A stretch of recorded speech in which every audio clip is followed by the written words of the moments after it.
I'll give one to Stacy. She's there. Oh, did you want one? Yeah, I'm sorry, I didn't have that in the... Oh, that's okay. I called Lori today and asked her to print that.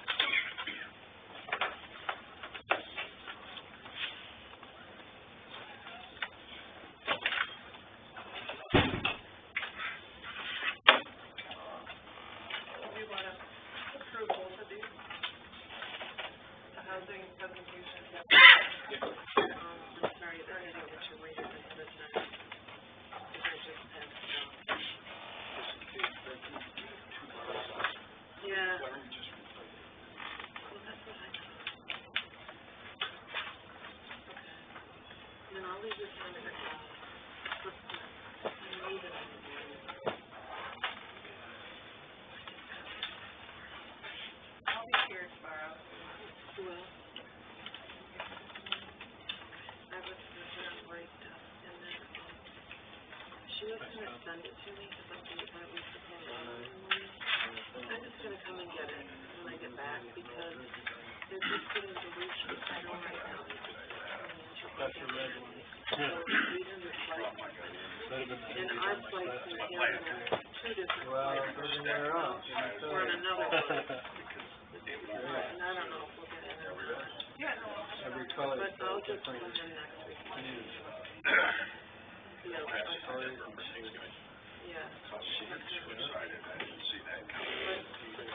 My daughter comes in there too from the last room. So she says, forget it, I'll take my money back. No, it's a terrible snowstorm. Anyway, yeah. But thank you. Okay, so I told you these are minutes. Right.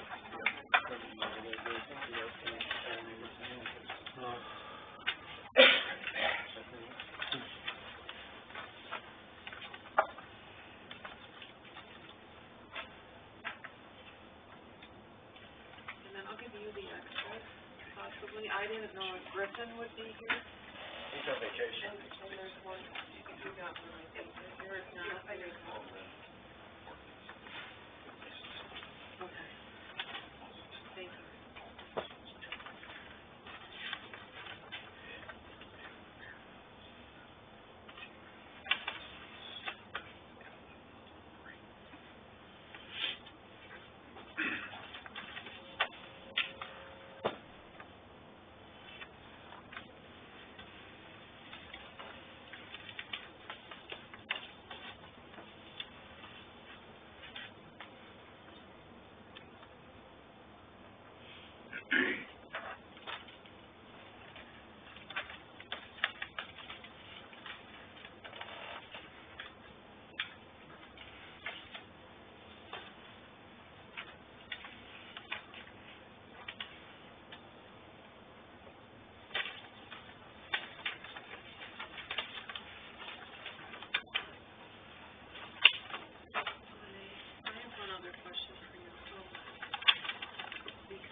Could you send it to me electronically too?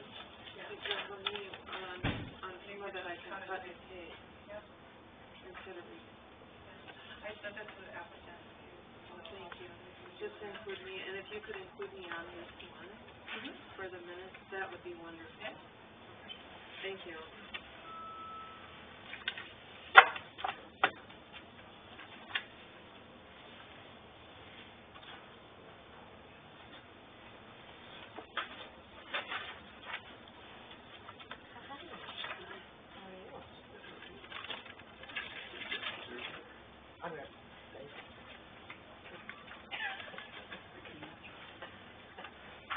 Short and sweet.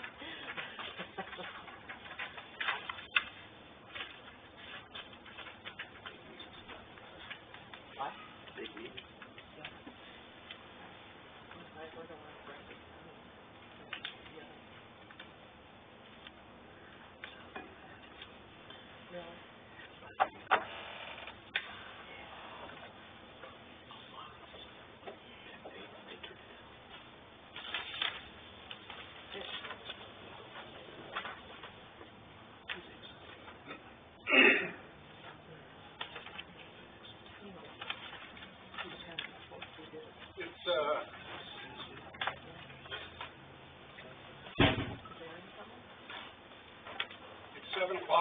I'd like to call the, planning commission meeting, excuse me, for Monday, November 25th, 2019 to order. Roll call. Welch? Yes. Lozano? Here. Elbert? Here. Freaks here. Israel? Yes, here. Rowe? Here. Smiley? Here. Everybody's Here. Everybody's present. Would you please stand for the Pledge of Allegiance?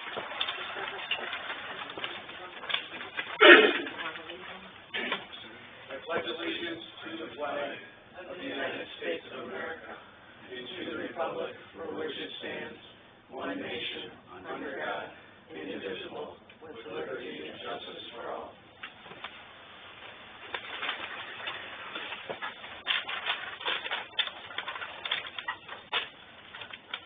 The next order of business is the approval of the agenda. Are there any questions, changes, additions, deletions? I would move that we accept the agenda as written. Support. Any questions, discussion? All in favor by saying aye. Aye. Aye. Opposed? Motion carries. Approval of the minutes for the October 28th meeting. We have the draft minutes that were in our packet, plus Becky provided us with supplemental set of minutes that have to do with the work session that we did for the housing presentation. Want to go over that one first? I read through it about 2/3 of the way. I didn't see any corrections or anything.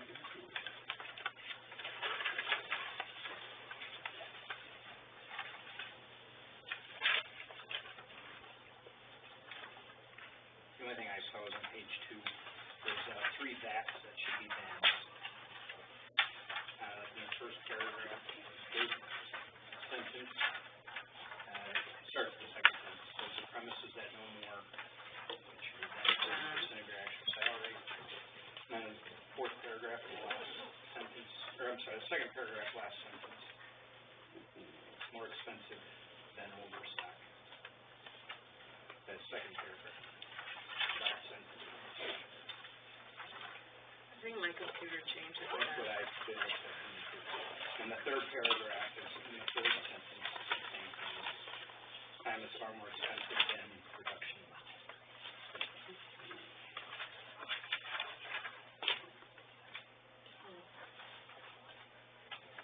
Okay, thank you.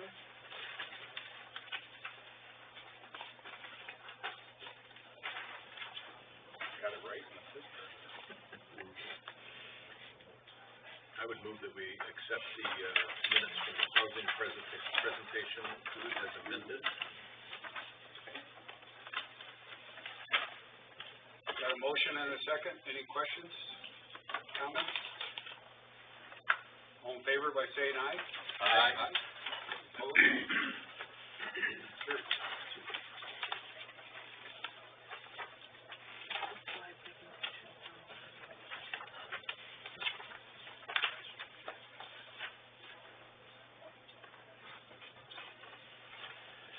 Now for the regular meeting agenda, or minutes.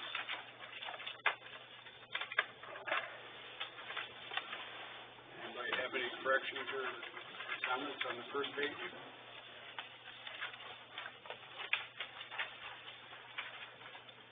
Second page? Yeah, well, here. Yeah. I would- The thing there was somewhat unclear on the presentation. It was, not it. Yeah. That would be 1, 2, 3, 4th paragraph down.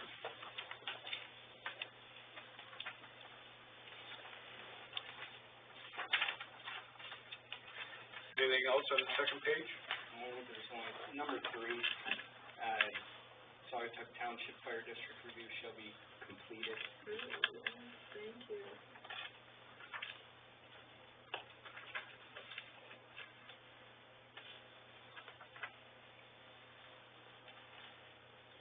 Anything else on the second page? Third page? Well, I've gone through everything. Highway should be, have a hydrant.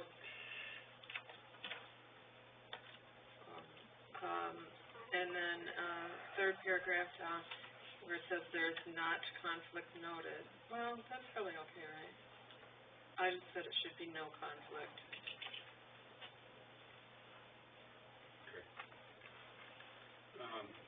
And then public hearing. Should be public hearing, public comments. Yeah.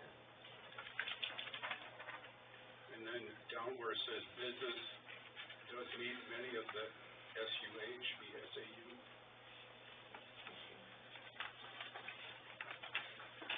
And then right at the bottom, The trip light? well, it says stoplight, but it shouldn't be capitalized. Okay.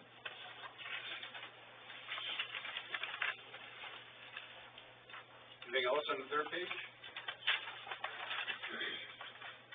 Fourth page? Motion passed by unanimous vote. Yep. Okay. Second paragraph should be added, motion passed by unanimous vote. Anything else? Anything else on the fourth page? Fifth page?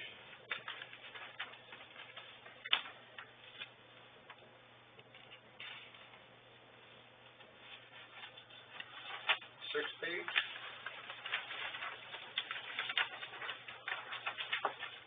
I had down under board update, instead of we re-entered the emergency service, it should be the township. Okay.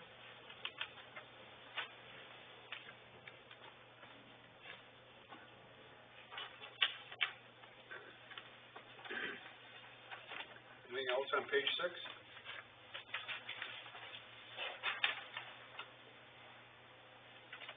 Page 7?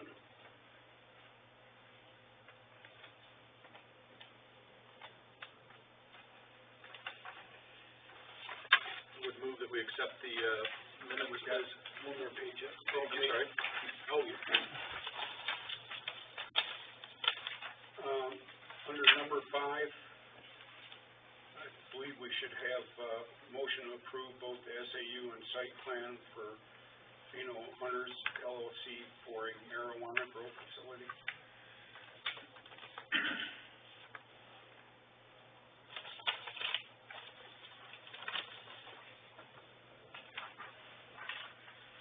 Anything else on page 8?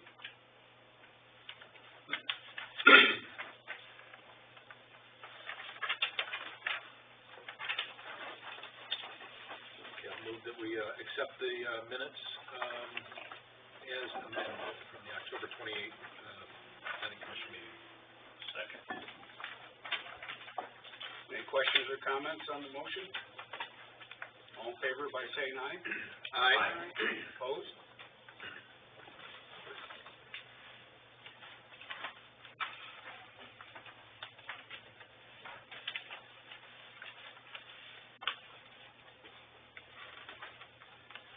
Okay, this portion of the meeting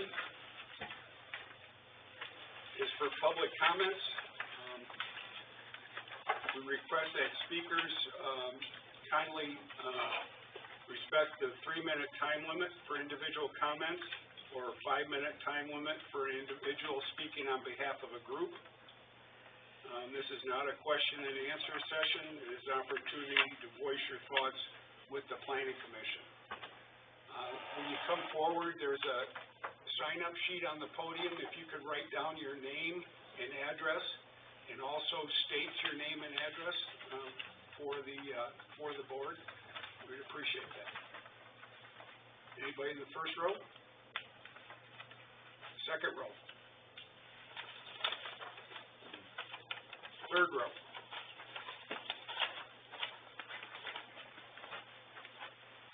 Good evening, Aaron Smith, 400 North Causeway.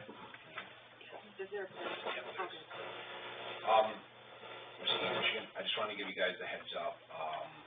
So I had the state at both my facilities today, the one in Ottawa County, as well as one in Muskegon. And with, regulatory stuff and questions going on related to recreational, I was able to sit down with them for about an hour today, about a lot of the operational side of the business, because City of Muskegon opted in for recreational, which, it won't be December 1st, probably about middle of December, but we're ramping up, getting ready for that as one of the first in West Michigan. So as you guys are talking, if you have any questions, feel free to reach out while I'm here, and I know I'm also on the agenda as well. I just want to let you guys know. Let's fix that microphone. I think you just need to be closer. Oh, you do? Thanks for showing up.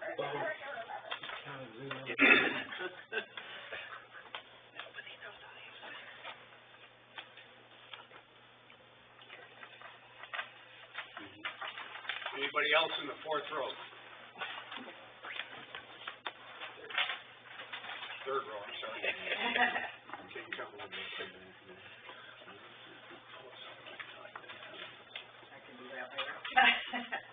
Hi, Stacy Aldrich, 3437 64th Street. In the 2018 election at the state level, 56% of the voters voted to allow recreational marijuana. In Saugatuck Township, 61% of the voters approved recreational marijuana. The Township Board has already approved areas that will allow medical cannabis. Let's take the next step and approve recreational as well. As you're aware, the Township will receive additional revenue on recreational marijuana that we won't receive with just medical.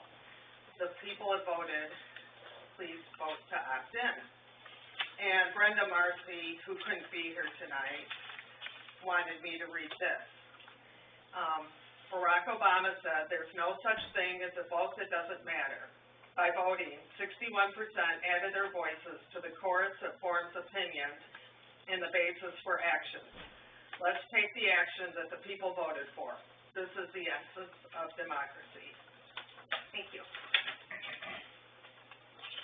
I don't know why I still get so nervous.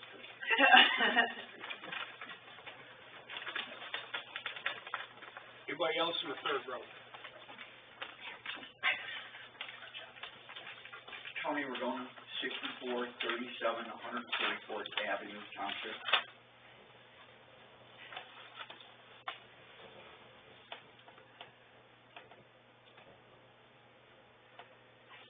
I'm not sure if this is the time I should bring this up, or if I should wait until you do your next thing and bring it up at the end. So if I'm out of order, just let me know and we'll sit down again. Okay. I've been involved in this movement for a really long time, and I never thought I'd get up there and say what I'm about to say. But I have a real concern about the approval of recreational cannabis. And it's not even recreational cannabis that my concern is.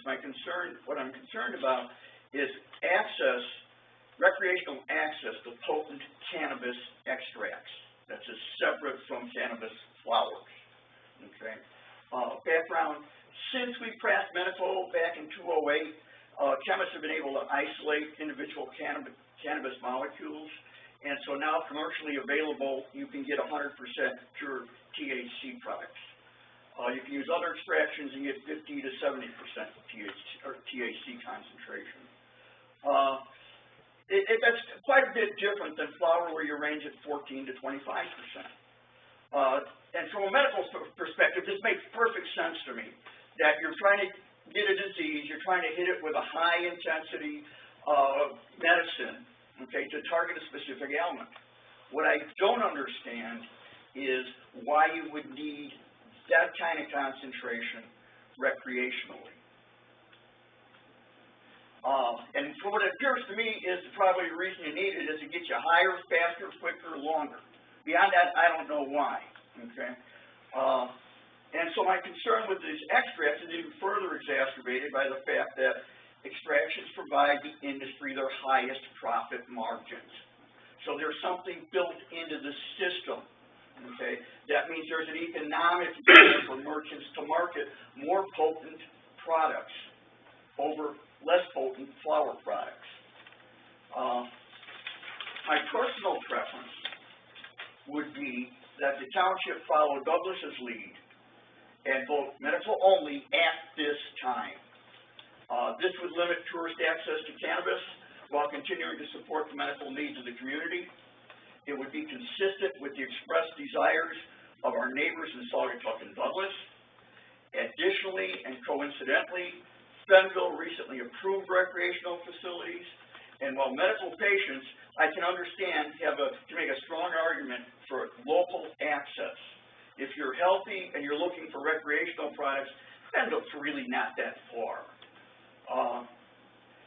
And in addition to going medical, other things that might be considered would be to restrict recreational sales to just flower products. And just cut the extractions out completely. Another option might be to have sales, but to limit the amount of THC in a product that could be sold. My own personal opinion is I urge the Commission to seek a deliberative solutions to this. When it comes to cannabis legislation, I think you're going to find that the devil's really in the details. And one of those details to me appears to be there's an incentive structure that encourages people to market high potency extracts under the banner of recreational cannabis. Thank you. Anybody else in the third row? Fourth row.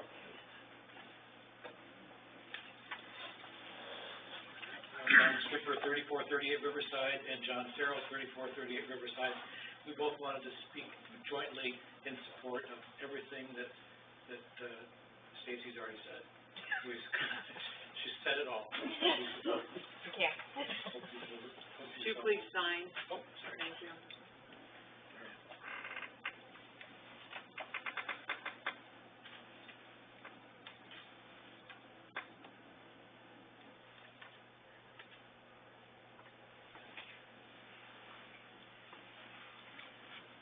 Is there anybody else who'd like to come up and speak?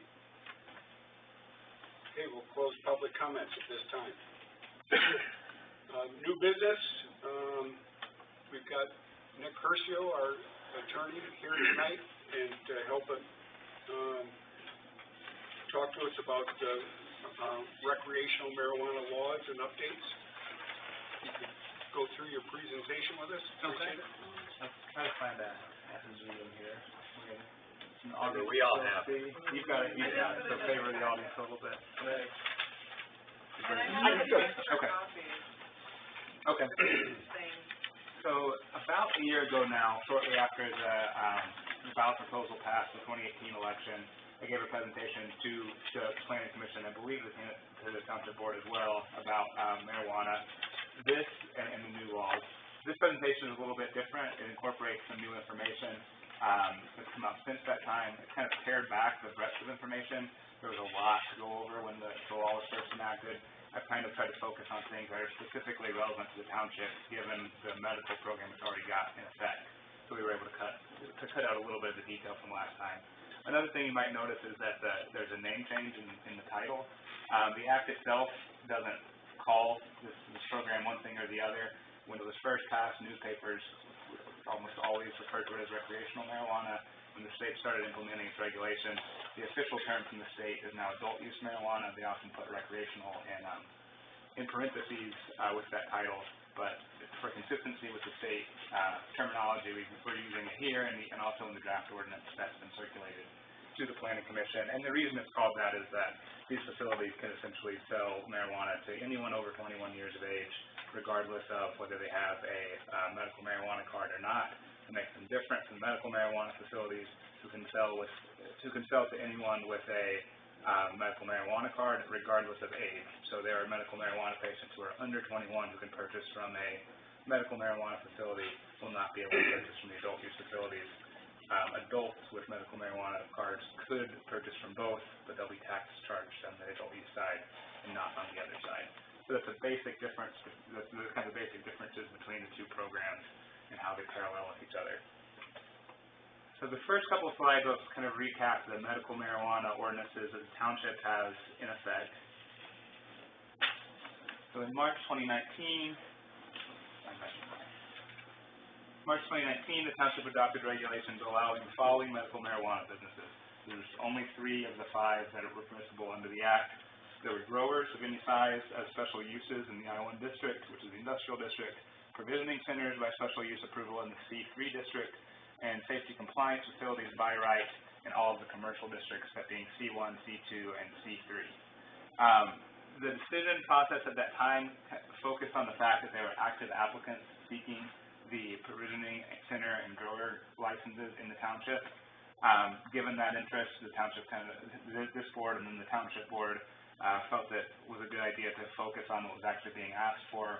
No one was asking for the safety compliance facility license, and still no one has to this day, but because it's typically seen as the least controversial license statewide, the ordinance incorporated that as well, just in case there's an applicant down the road. This leaves out the processor use as well as the secure transporter use that were available under the medical marijuana statute. Here's kind of a summary of the zoning regulations that went along with the 2018 ordinance. I guess it was adopted early part of 2019. All facilities must employ air scrubbing and carbon filtration to eliminate odors. Signage cannot depict marijuana or marijuana-related products. Provisioning centers, there's hours of operation provided. Can't close later than 9 p.m. and can be open earlier than 9 a.m.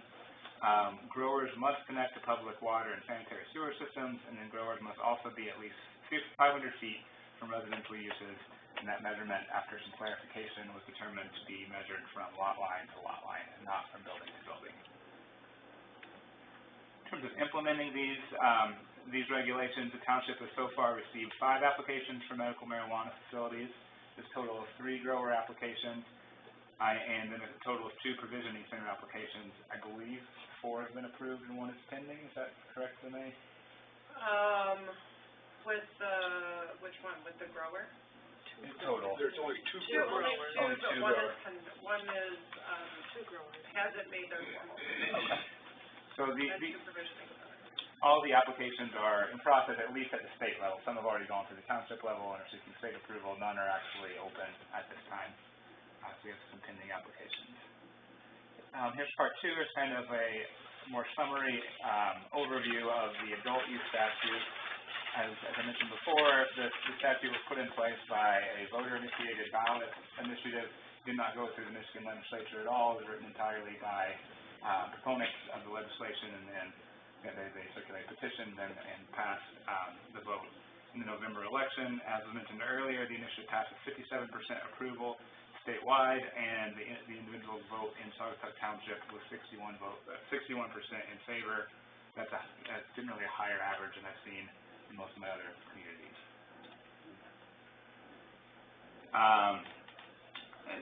It's important to understand what the statute does statewide, regardless of any action from the municipality. There's been some confusion about this. In the township today, in addition to any other community in Michigan, the following activities are now legal and have been since the act took effect in December 2018. It's now legal for an adult over 21 years of age to possess up to 2.5 ounces of marijuana in public, to possess up to, that doesn't mean necessarily, well, but that's what the statute says, possess in public places. Possess up to 10 ounces of marijuana and up to 12 marijuana plants in one's home, to consume marijuana in non-public places, and to transfer up to 2.5 ounces of marijuana to another person so long as no compensation is received. And then these provisions, as I mentioned, apply across the state regardless of opt-in or opt-out of the individual community. Again, sale of marijuana is still illegal under state law unless someone has a license similar to the medical marijuana program. And the licensing scheme largely mirrors what it was for medical, with some exceptions that I'll go over later in the presentation. This is an important consideration looking at adult use marijuana. There are some new business sites created first by the statute, and then in the state's implementation of the statute, they created some additional business types that weren't mentioned in the statute itself. And some of those are fairly recent creations over the late summer. So there's still developing things going on with the statute. The marijuana retailer is essentially the adult use flip side of the provisioning center. It's the only use that has a different name on the medical marijuana side than on the adult use side.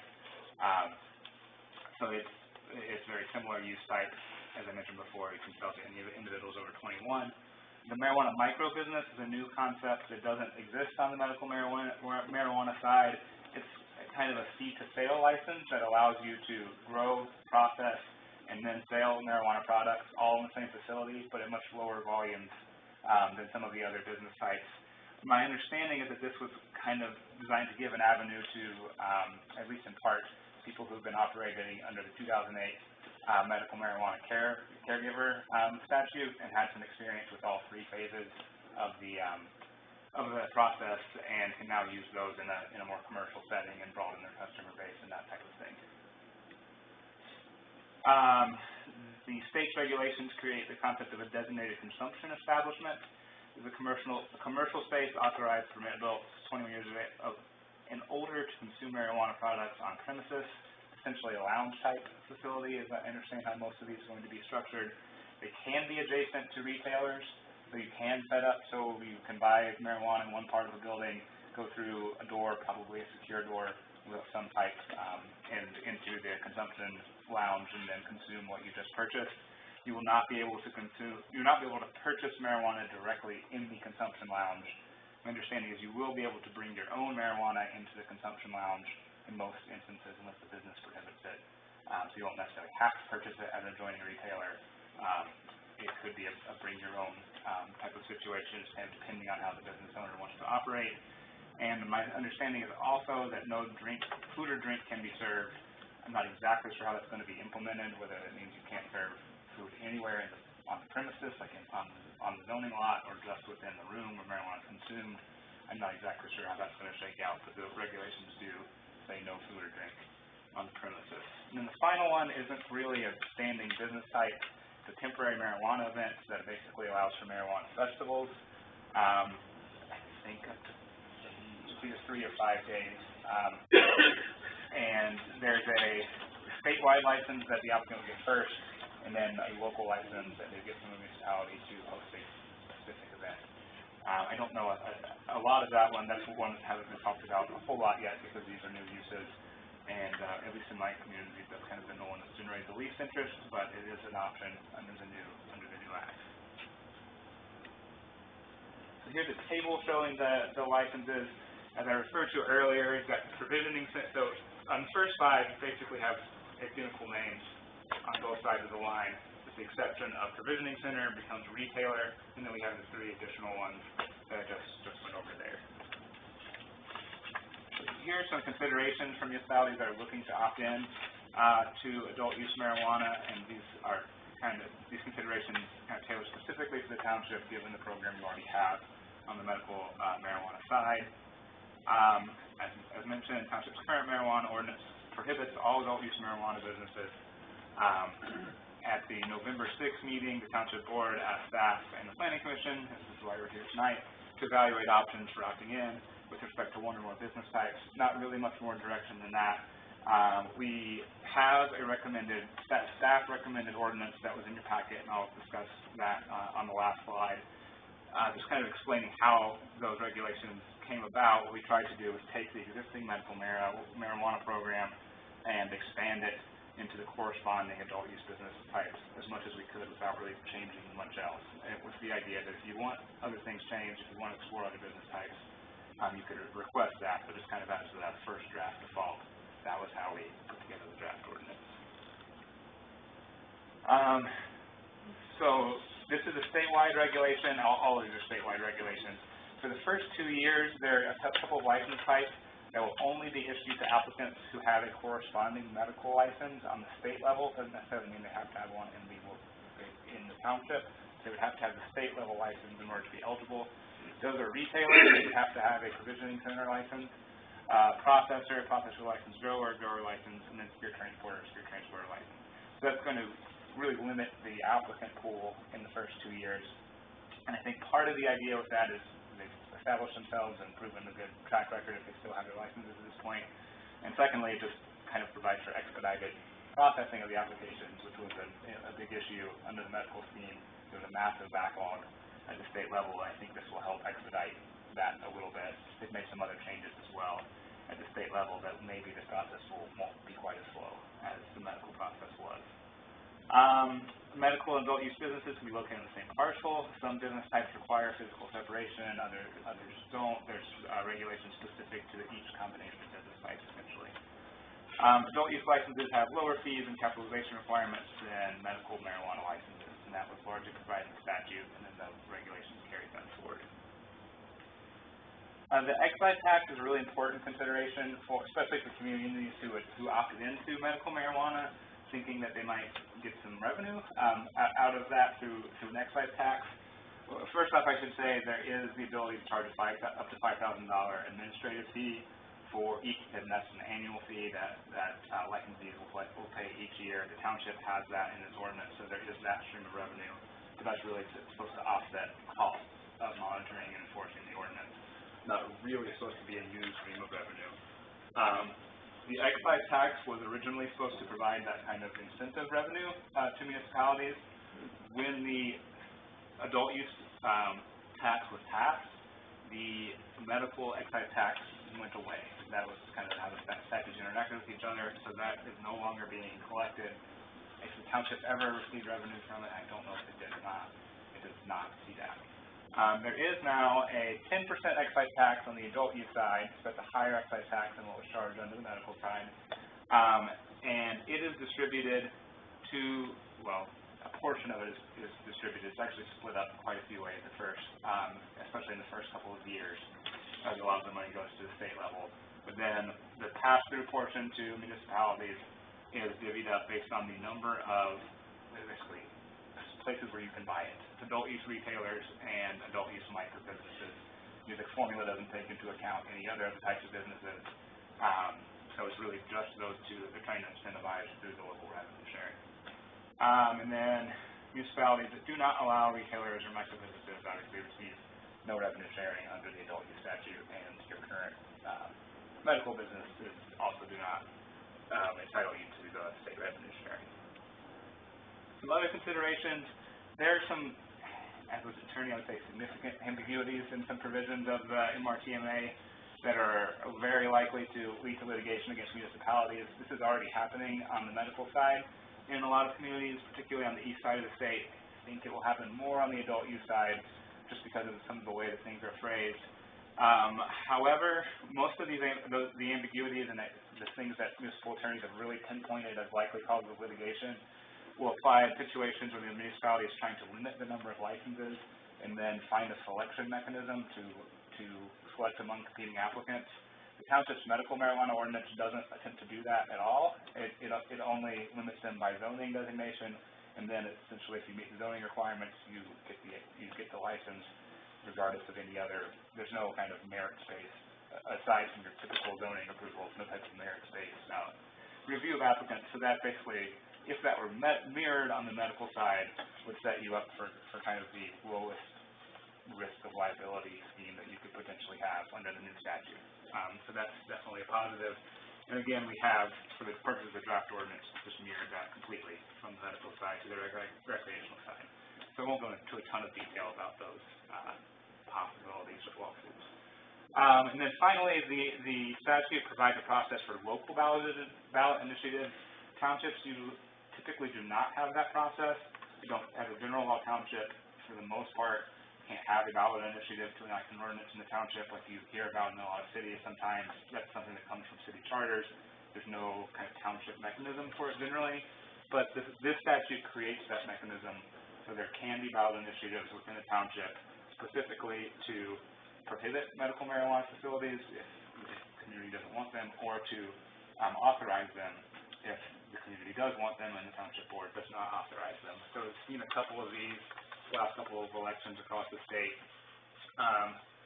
with results kind of on both sides, but for the most part, the kind of anti-recreational businesses have prevailed in elections, and it's not a huge sample size. I believe there's been about 12 or so of these elections statewide, so that's just kind of an interesting result given the result of the 2018 election. So here we get to the summary of the draft ordinance. It authorizes adult use businesses corresponding to the medical ordinance, and just as stated on the first slide, growers, retailers, safety compliance facilities in the exact same zoning districts. Numerical limits, no numerical limits on businesses of each type. It allows businesses to co-locate to the extent allowed under state law, so it doesn't attempt to impose any additional local regulations on the ability to structure your parcel how you want to in terms of the various businesses that could be on there. Given the zoning districts that you have allowed, not a huge consideration here anyway, because most of the uses don't overlap too much. And then zoning regulations in medical marijuana or supply, just across the board to the corresponding adult use businesses. And then we've tweaked the administrative fee a little bit, so it will no longer be provided in the statute. Be provided by resolution of the township board. That would give a little bit of flexibility to the township board, because you'll now have situations where there might be quite a few more licenses operating on a single parcel. And given that those fees are supposed to kind of offset your costs, you might have people making the argument or assertion that if you have combined businesses, there's less overall costs, and then that eventually just adding $5,000 on over and over again would exceed the actual cost incurred. So we just want to have the flexibility to be able to address that going forward without necessarily having to go through an ordinance prosecution if that situation comes up.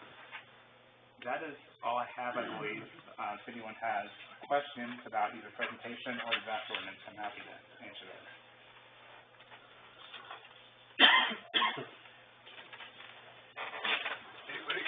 Anybody have any questions of Nick? How will the revenue sharing work then? I don't have a formula in front of me. I may go pull the statute, but it's a formula. 15%. It's 15% of the total revenue that goes to the municipality, yes. But how is it, what's the determining factor about what the sharing is? So the state will have a formula, it's the Department of Treasury. I don't think it's officially released yet, but it will essentially assign you a proportion of the total number of retailers and micro businesses in the state, and then you will get paid out of the 15% based on that proportion. So if you had a community that had 25 retailers and micro businesses and the township only had 2, they would get a significantly higher share of that 15% than the township would get. That's what I figured. So we don't know what, I'm sorry. Oh, well, I was gonna say, and also if you have 50 townships in that pot, I mean, it gets spread pretty thin. Well, yeah, and you would be competing for the revenue with all municipalities. So Exactly. yeah, it's really, really difficult to estimate how much revenue that's going to be. I haven't seen any really efforts to do it at this point because I think most people are planning on like 0 or very little, and from what I've heard, the state, at a presentation we were at, the state isn't going to be releasing any revenue sharing in possibly the first 8 years. I've not heard that. I heard that on a podcast, but, Okay. But the state has never had a real great reputation for revenue sharing anyway. It's increased a lot in the last 20 years.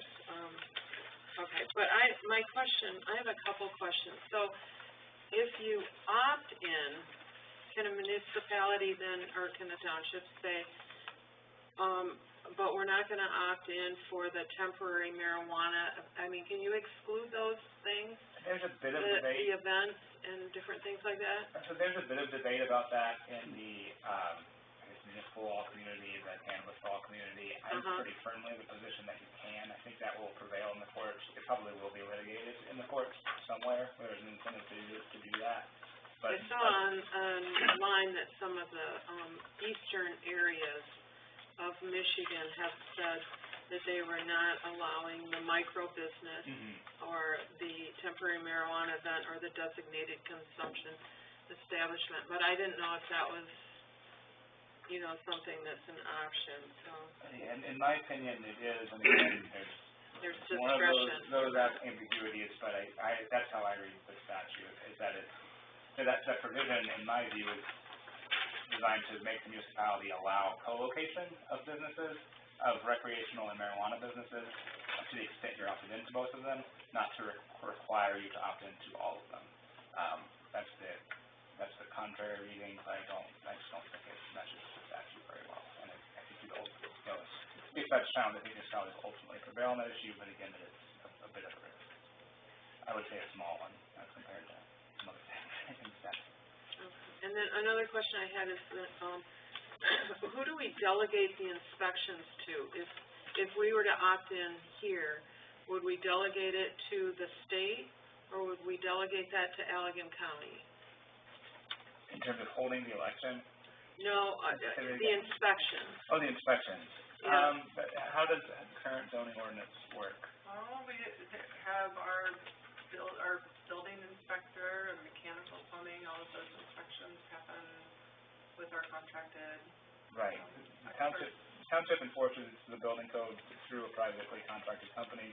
From And county? that would continue to happen for, No, we contract our own. Okay, so that's not through the county. There will be state level inspections for compliance with the state level permits, but the local permits, being building code permits and building compliance permits, would be done at the municipal level and possibly contracted.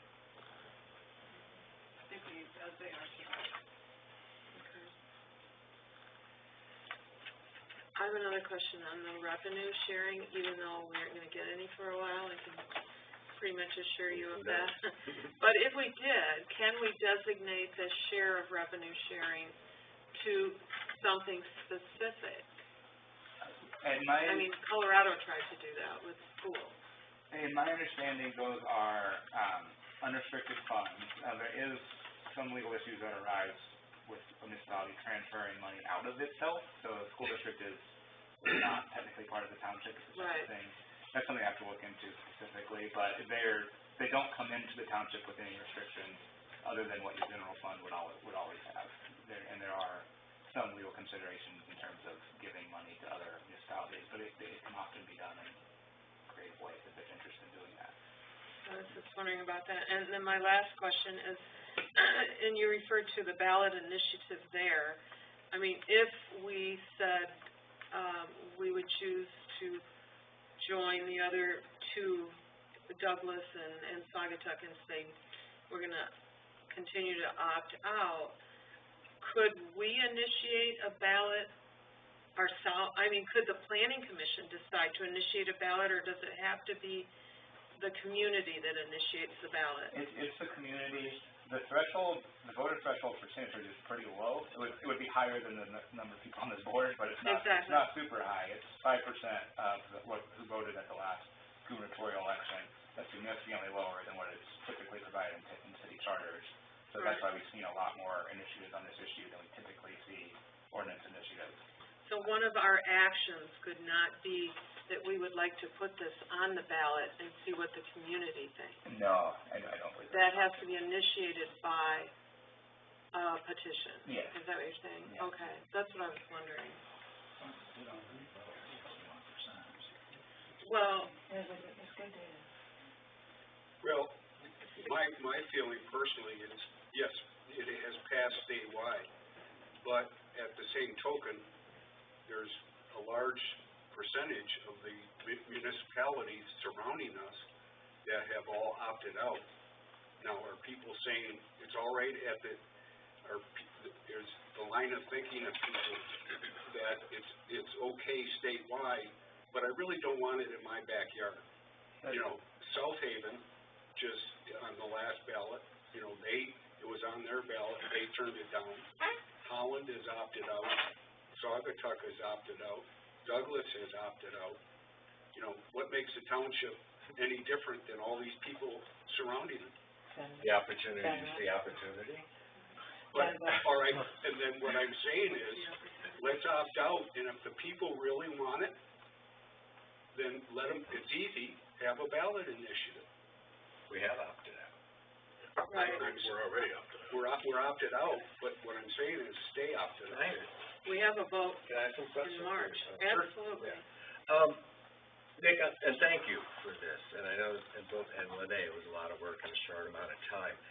With the, potential annual administrative fee for adult use, are there any parameters set on that, do you know, or? So the language says the same thing, that this is really probably more of a conversation for the township board when it gets to that level. But as I was kind of mentioning earlier, the statute says $5,000 per license is permitted for the purpose of defraying your administrative costs. So if That's what we have now for the members. Yeah, so you just have it across, it's just per per license, there's no exceptions. Under your current scheme, you can't really have that many licenses on the same parcel, so that disproportionately kind of makes sense. There is a question whether, once you have so many stacked on a parcel, do your administrative fees keep going up that much every time you add a new one? So at some point might be, exceeding what you're actually spending. That's something you have to look at from there's case law on fee setting, and you've got to make some effort to justify your actual expenditures to a fee, which is what distinguishes a fee from a tax. So basically, this kind of punts that issue. It gives the township board to set it by resolution, as opposed to ensconcing the $5,000 per license in the ordinance, which is how it currently is.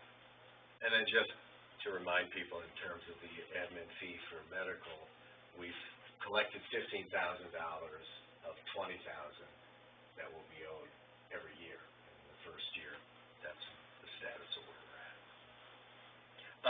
I'm just curious, do you have any comments or do you know of any case studies in other municipalities on this issue of limiting adult use or making that distinction between, the flower-based sales and the extracts? That's an issue I haven't been asked before. My initial take on it is that there would be some problems in doing that on the municipal level. As I read the statute, it basically kind of creates two spheres of regulation. With the local sphere being zoning, the time, place, and manner restrictions is the term that the recreational statute says, and then everything else that's not within that kind of subset of regulations is state. And then at the state level, we have, I think, probably circulated to you like 60 pages of rules for each business type. Those rules do not make that distinction. They allow the sale of both the extracts and they're very specific in terms of what you can and can't sell, but allow the sale of the objects that the gentleman referred to. And I would take the position to be very risky to kind of monkey with the state regulations for your own local code. Thank you. The state did come out and say that 10 micrograms is a serving and that no single thing can have more than 100. So you can't, so they've already regulated. At the state level. At the state level, they've already come out, so there will be no oils above 10 micrograms, they will not have them. Thank you. Is that medically, or is that? That's for the recreation. For the recreational, okay. Yeah, that's for the recreational rules. No, and I just want to comment on what Andy brought up, but I think it's an important distinction. I mean, yes, I've heard other people say people voted to allow adult use in the state, but don't want it locally. But first of all, there's no way of knowing that. We don't have that kind of tiered voting. The township electorate in a very high turnout election voted 61% to approve this. That's more than a landslide. I also think, and I'm coming more from an economic development aspect, right now, as it stands, and it could change, but between Muskegon and I believe the state line, no one else on the lakeshore has opted into adult use, until last week with Fenville, our neighbor to the east. And Fenville is not a big destination point the way we are. So I just think we should consider that factor, and that fact that we, I think, very wisely, just by how we zoned where medical could be, there's a restriction on the number of potential properties that could be used this way. Should we opt in or change our mind from before, it doesn't mean could be 10 outlets along Blue Star Highway. It's kind of already limited by the actions we've already wisely taken. And just in terms of, this is more of a prediction than anything, I think it's a valid one, be very likely just the expansion of your existing medical applicants, bifurcating their buildings and setting up the... And I think that's been kind of understood, especially with the 2-year limitation, which again, I think was probably a smart choice made at a higher level, but... Andy, if the township opted to remain out, and it did go to a vote, does it, and it passed, it then comes back to us to regulate it? unclear. Yeah, They've see, been done different that's my ways. fear, yeah. So that's one of the ambiguities that you're referring to. It says to prohibit or allow X number of licenses, is what the statute roughly says. There's been some ballot circulators who have gotten very, very aggressive what they put into those ordinances, including assigning licenses to specific companies by name. And, that doesn't necessarily go on the ballot language, but it's tucked into the ordinance, and I believe it has failed. But there's really, you kind of lose control of the township as to what you ultimately get if it goes to the ballot. That would be my big concern, yeah. We lose what we have now, the ability to regulate it, basically. When can you opt in or out? Anytime? The township has already opted out. Right. The default under the statute was to be opted in, so that needed to be done in order just to kind of preserve the status quo. That was done in 2018. You can now act whenever you want to, or never. Okay. The state is, I believe, receiving application point, or if not now, then very soon. Yes. End of the year was their absolute deadline.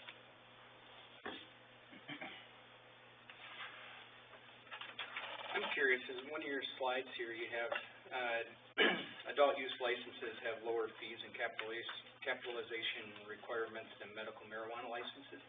I don't quite understand what that's trying to say, as if it's the adult use, I understand the lower fees, so it's less to get the license to operate your facility, but what do you mean by capitalization requirements? So capitalization requirements are at the state level. They make you certify and have an auditor certify that you have a certain level of cash reserves in order to get the license, and those were quite high for some of the medical licenses was my understanding, and some startup companies had trouble meeting those. And I think because of that, the recreational statute, I believe, specifically provided they had to be a little bit lower, and at least by regulation, they've been made lower. So the kind of financial barrier to entry on the recreational side is lower than on the medical side.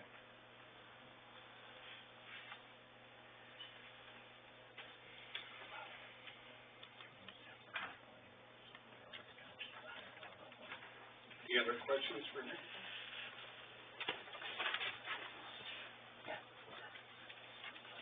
I mean, is it discussion and questions, or Yes. just questions? I strongly feel that I am representing a community and not myself, and I think that we have an obligation to find out what the community wants. And so that's why I think a vote is wonderful in terms of knowing what the community wants. And I know we had a vote for recreational marijuana in Michigan, but I've had so many phone calls both ways, support and non-support for this in our community.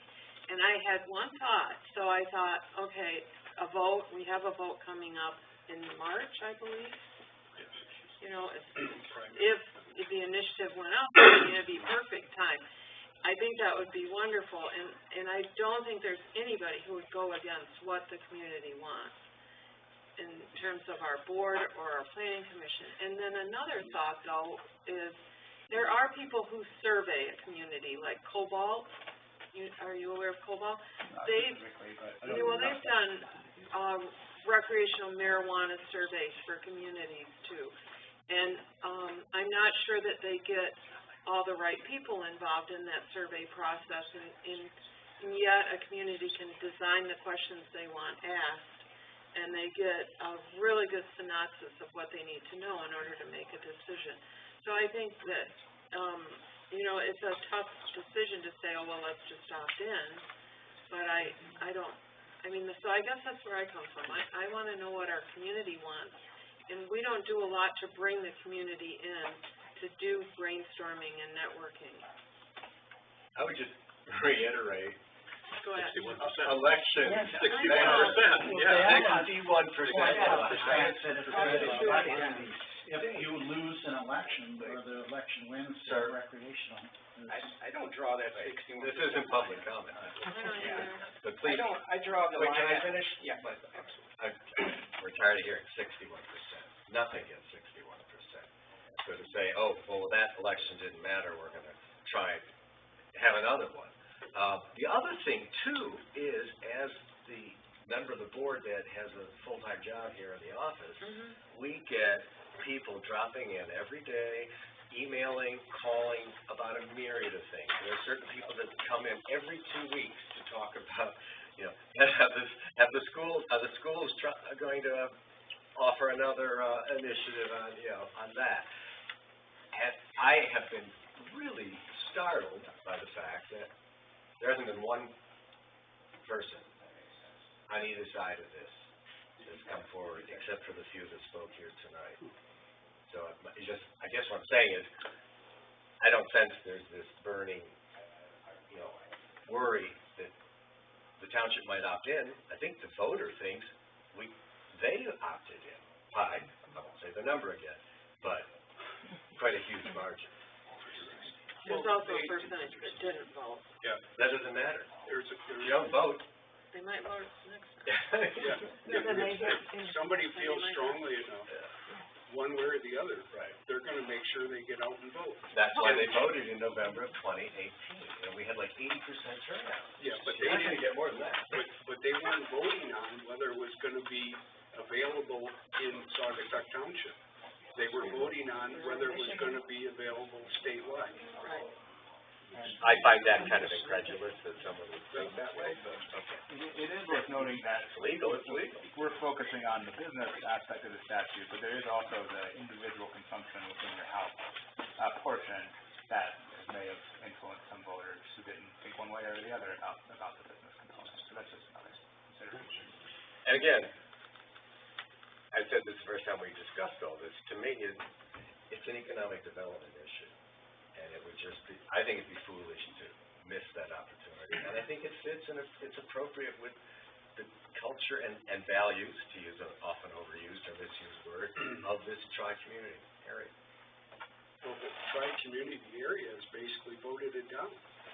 And they both have the chance to opt in, and they've had elections, and they have new council people, and we don't know where that's going. Right. And we don't vote, we don't have the ability to even vote as one. It's individual. We're the largest, we have the most people, we have the most room for development, so it just, to me, makes sense.